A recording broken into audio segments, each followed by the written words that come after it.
Hello and welcome to this class of linear algebra. हम vector space पढ़ रहे हैं और वेक्टर स्पेस में आज हम पढ़ेंगे ऑर्डर्ड बेसिस एंड कोऑर्डिनेट्स।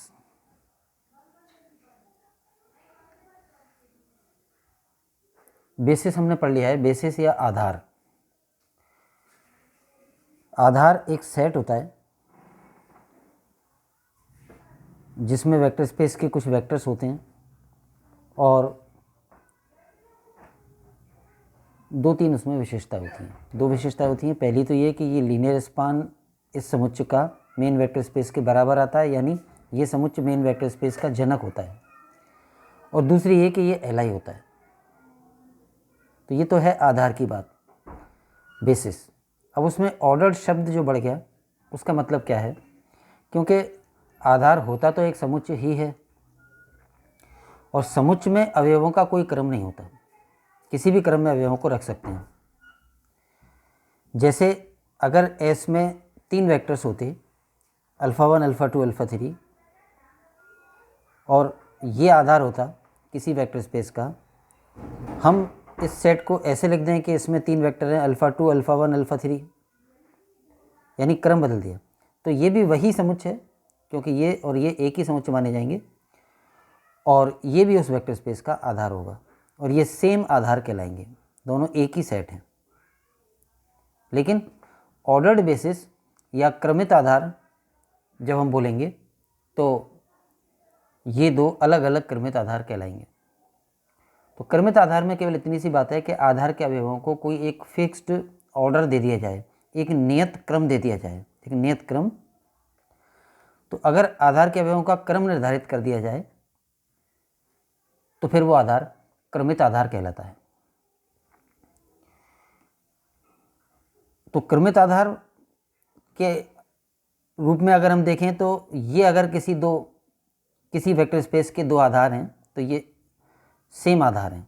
लेकिन अगर हम ये कहें कि ये दो किसी वेक्टर स्पेस के आधार हैं, क्रमित आधार हैं, तो फिर ये दो डिफरेंट क्रमित आधार हैं।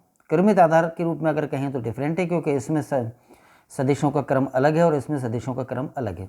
लेकिन ओनली आधार बोलें तो फिर ये सेम है, क्योंकि दोनों समुच्चय तो एक ही हैं। तो ये क्रमित आधार का कंसेप्ट है। क्रमित आधार तथा निर्देशांक, ये दो चीज़ें हमें यहाँ पर पढ़नी है। परिमित विमीय सदिश समष्टि V/F के किसी आधार के अवयवों का क्रम नियत कर दें, उनका ऑर्डर फिक्स कर दें, तो ये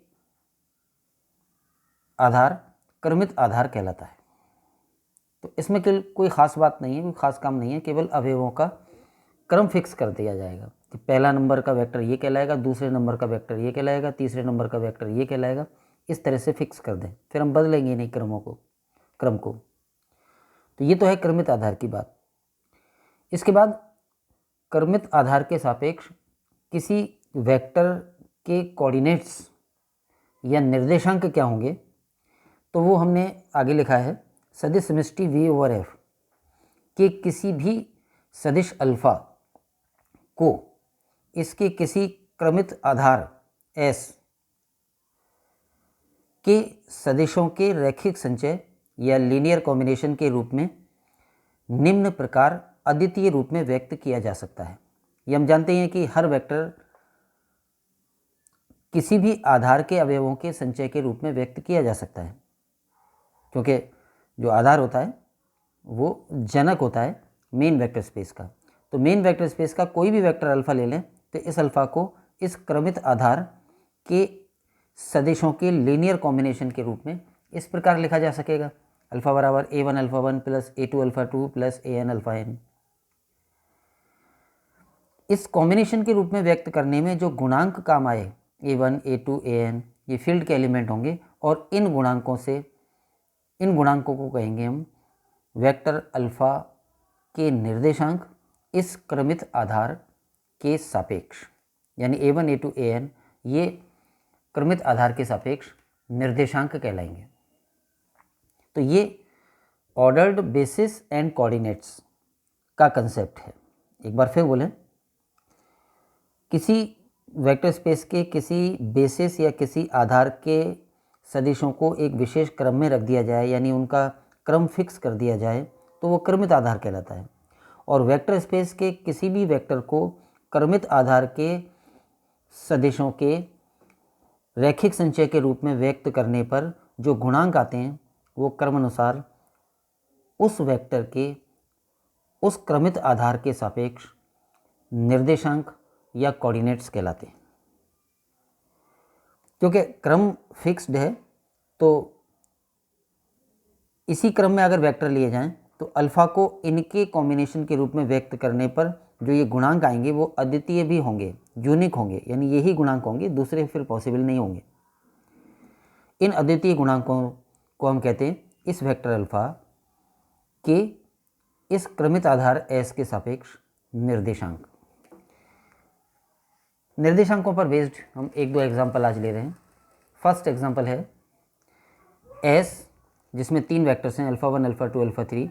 ये समुच्च सदिश समष्टि V3 over the field R का एक क्रमित आधार है, जहां अल्फ़ा 1, अल्फ़ा 2, अल्फ़ा 3 की वैल्यूज़ दे रखी हैं। वेक्टर अल्फ़ा 1 है वेक्टर 1 1 1, अल्फ़ा 2 है 0 1 1 और अल्फ़ा 3 है 0 0 1। तो ये 3 वेक्टर्स हैं और इन 3 वेक्टर्स से बना ये set S vector space V3 over R का क्रमित आधार है। क्रमित आधार है का मतलब हमने तीनों वेक्टर्स का क्रम फिक्स कर दिया है कि पहला वेक्टर ये कहलाएगा, दूसरा ये कहलाएगा और तीसरा ये कहलाएगा। अब इनका क्रम नहीं बदलेंगे।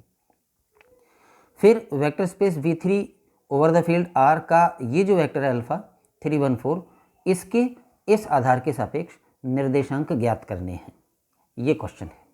तो बहुत सिंपल सा काम है, इस अल्फ़ा को इन 3 के लीनियर कॉम्बिनेशन के रूप में व्यक्त कर दें, जो गुणांक आएंगे वो निर्देशांक कहलाएंगे। तो हमने मान लिया कि alpha is equal to linear combination of these 3 vectors, that is a1 alpha 1 plus a2 alpha 2 plus a3 alpha 3, where a1 a2 and a3 are elements of capital R। तो ये अल्फ़ा को इन 3 के रैखिक संचय के रूप में व्यक्त करने के लिए पहले अज्ञात गुणांक मान लिए। अब केवल इन 3 गुणांकों अल्फ़ा 1, अल्फ़ा 2, अल्फ़ा 3 का मान ही निकालना है। सबकी वैल्यूज़ रख दें जो उपलब्ध हैं। वेक्टर अल्फ़ा ये है 3 1 -4, अल्फ़ा 1 1 1 1, अल्फ़ा 2 0 1 1 और अल्फ़ा 3 0 0 1। a1 a2 a3 अपनी जगह। फिर जो कंपोजिशंस होती हैं उनका उपयोग करके राइट हैंड साइड पूरा एक वेक्टर बन जाएगा। पहले भाज्य संक्रिया की परिभाषा अनुसार a1 अंदर तीनों कंपोनेंट से गुणा हो जाएगा, तो a1 a1 a1, इधर a2 तीनों कंपोनेंट से गुणा हो जाएगा, तो 0 a2 a2 और a3 तीनों कंपोनेंट से गुणा हो जाएगा, तो 0 0 a3।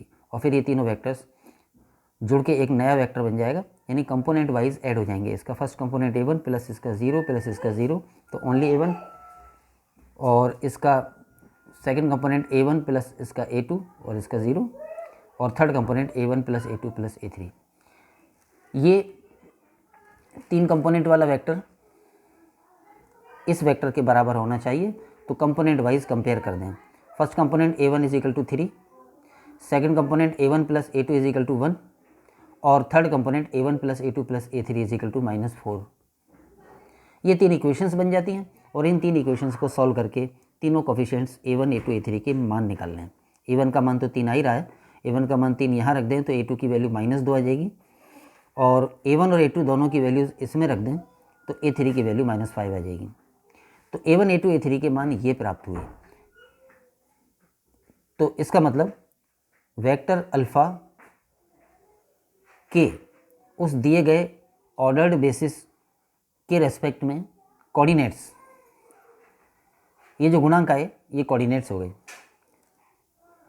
अतः क्रमित आधार S के सापेक्ष इस अल्फ़ा वेक्टर के निर्देशांक होंगे 3 -2 -5, ये जो कोफिशिएंट्स आए, यानी अल्फ़ा को S के सदिशों के रैखिक संचय के रूप में व्यक्त करने पर जो कोऑर्डिनेट्स बने, जो गुणांक बने, उन्हें हम कहेंगे उस क्रमित आधार के सापेक्ष अल्फ़ा के निर्देशांक।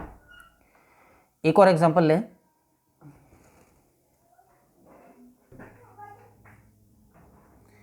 क्षेत्र R पर 2 या 2 से कम घात के सभी बहुपदों की सदिश समष्टि P2 ओवर X, P2X है, यानी यहाँ जो मेन वेक्टर स्पेस है वो क्या है, सेट ऑफ पॉलिनोमियल्स, बहुपदों का समुच्चय। और कैसे बहुपद होंगे इसमें, जिनकी घात 2 या 2 से कम हो। तो P2x जो वेक्टर स्पेस दे रखा है उसकी परिभाषा ये हो जाएगी कि इसमें इस प्रकार के बहुपद होंगे A0 + A1x + A2x² where all the three coefficients A0, A1 and A2 belong to R। ये बहुपद 2 घात का भी हो सकता है, 1 घात का भी हो सकता है, 0 घात का भी हो सकता है। अगर A2 अशून्य है, नॉन ज़ीरो है, तो ये 2 घात का बहुपद है। अगर A2 शून्य है और A1 अशून्य है तो ये 1 घात का बहुपद हो जाएगा। और अगर A2 और A1 दोनों ज़ीरो हो जाएंगे तो फिर ये 0 घात का बहुपद हो जाएगा। तो 0 घात, 1 घात और 2 घात के हर बहुपद को इस रूप में व्यक्त किया जा सकता है। तो इसलिए हम कह रहे हैं कि P2x इस प्रकार के बहुपदों का समुच्चय है, यानी इसमें 0 घात, 1 घात और 2 घात तक के सभी बहुपद होंगे। 2 से बड़ी घात का बहुपद होगा तो वो P2x का अवयव नहीं होगा। और ये P2x फील्ड R पर सदिश समष्टि होता है। हमने जनरल एग्जाम्पल बहुपद के समुच्चय का प्रूव कर रखा है, तो उसमें से ये पर्टिकुलर रूप लिया है 2 घात तक के बहुपदों का समुच्चय, और ये वेक्टर स्पेस होता है क्षेत्र R पर। इस वेक्टर स्पेस के 3 वेक्टर्स का एक सेट दिया है S। फर्स्ट वेक्टर है 1 मतलब एक 0 घात का बहुपद। सेकंड वेक्टर है x-1 यानी एक घातीय बहुपद। और थर्ड वेक्टर है x² - x + 1 यानी एक 2 घातीय बहुपद। तो ये तीनों वेक्टर्स इस मेन वेक्टर स्पेस के एलिमेंट्स हैं, और इन 3 वेक्टर्स का सेट S इस मेन वेक्टर स्पेस P2x का एक क्रमित आधार है। ये दिया हुआ है, यानी इसको हम आधार प्रूव नहीं करने जा रहे हैं। यहाँ पे ये दिया हुआ है कि ये आधार है। हमें केवल ये करना है कि इस क्रमित आधार, एक क्रम भी फिक्स कर दिया इन तीनों का, तो ये क्रमित आधार हो गया। और इस क्रमित आधार के सापेक्ष P2x के इस वेक्टर, जिसको नाम हमने fx दिया है, 2x² - 5x + 6, ये एक 2 घातीय बहुपद है और ये P2x का एक वेक्टर कहलाएगा। तो P2x के इस वेक्टर के इस क्रमित आधार S के सापेक्ष निर्देशांक ज्ञात करने हैं। निर्देशांक ज्ञात करने का एक सवाल अभी हमने किया था, उसमें vector space V3 over the field R था। यहाँ पर वेक्टर स्पेस पॉलिनोमियल्स का सेट है। तो केवल हमें इतना करना है कोऑर्डिनेट्स निकालने के लिए कि इस वेक्टर को इन 3 वेक्टर्स के लीनियर कॉम्बिनेशन के रूप में व्यक्त करेंगे, तो जो भी 3 गुणांक आएंगे वही अभीष्ट कोऑर्डिनेट्स हो जाएंगे। तो सॉल्यूशन में हम यहाँ से शुरू करें। जो वेक्टर fx है उसको S के जो 3 वेक्टर्स हैं उनके लीनियर कॉम्बिनेशन के रूप में व्यक्त कर दिया, और गुणांक फिलहाल मान लिए अज्ञात A1, A2 और A3 जो कि फील्ड R के अवयव होंगे। A1 into first vector 1, A2 गुणांक इंटू S का सेकेंड वेक्टर x-1 और A3 गुणांक इंटू S का थर्ड वेक्टर x² - x + 1। इसको सॉल्व करके कंपेयर करके A1, A2, A3 के मान निकालने हैं। तो fx की जगह तो fx का जो मान दे रखा है वो रख दिया, 2x² - 5x + 6। A1 अपनी जगह, A1 इंटू 1 A1 ही हो जाएगा। A2 को अंदर गुणा कर देंगे तो A2x - A2, A3 तीनों से मल्टीप्लाई हो जाएगा, ये आ जाएगा। राइट हैंड साइड में जो टर्म्स हैं उनको अरेंज कर लें। x² की टर्म एक ही है, ये उसको पहले लिख दिया। x की सिंगल पावर की 2 टर्म है, A2x - A3x, उनमें से x कॉमन, और कांस्टेंट टर्म्स यानी कि बिना x वाले पद A1 - A2 + A3 वो यहाँ लिख दी। तो ये राइट हैंड साइड में एक 2 घात का बहुपद आ गया, और ये 2 घात का बहुपद इस 2 घात के बहुपद के बराबर है। तो ये तभी संभव होगा जब x² का गुणांक A3 बराबर x² का गुणांक 2। तो एक इक्वेशन ये बन गई, x का गुणांक A2 - A3 बराबर x का गुणांक -5, और constant term A1 - A2 + A3 बराबर कांस्टेंट टर्म 6। तो दोनों तरफ x की समान घात के पदों के गुणांकों की तुलना करने पर ये 3 इक्वेशंस बन जाते हैं, और इन 3 इक्वेशंस को सॉल्व करके तीनों मान निकल जाएंगे। A3 का मान यहाँ से 2 आ गया, A3 का मान 2 इसमें रख दें तो A2 का मान -3 आ जाएगा, और फिर A3 और A2 के मान इस वाले में रख दें तो A1 का आ जाएगा। ये तीनों को सॉल्व कर लिया तो A1, A2 और A3 क्रम से लिख दिया है। A1 का मान 1, A2 का मान -3 और A3 का मान 2, 1 -3 एंड 2। तो इस दिए गए बहुपद जिसको कि हमने fx नाम दे दिया था, उसके दिए गए क्रमित आधार के सापेक्ष कोऑर्डिनेट्स हो जाएंगे ये जो 3 गुणांक आए हैं वो। तो अपना सॉल्यूशन ये हो गया कि सदिश समष्टि fx के क्रमित आधार S के सापेक्ष सदिश F x vector space P2X का जो वेक्टर एफ एक्स है उस वेक्टर एफ एक्स के क्रमित आधार S के सापेक्ष निर्देशांक हो जाएंगे 1 - 3 2। तो ये ऑर्डर्ड बेसिस एंड कोऑर्डिनेट्स का कंसेप्ट और उनसे रिलेटेड एग्जांपल्स हमने आज लिए। आज के लिए इतना ही। Thanks to all. जय हिंद।